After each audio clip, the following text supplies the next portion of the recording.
Time for the armor, according to Ephesians 16 to 18.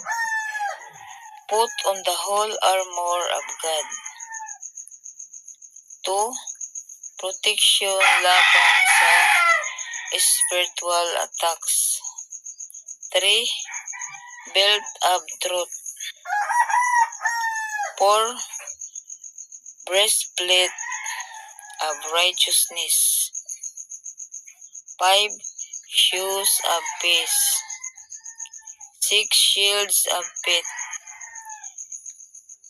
7. Helmet of salvation. 8. Sword of God. Sword of the Spirit. This is the armor of God. The Lord in our daily routine often results in seeing His divine activity at work. To include the Lord in our daily routine often results in seeking His divine activity at work. Amen to that. Una,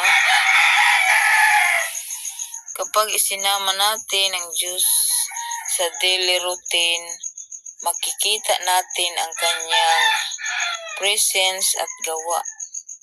2. Nakakapagpabuti ng relasyon kay Lord.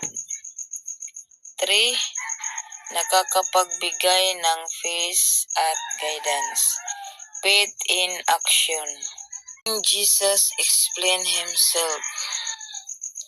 Letting Jesus explain Himself.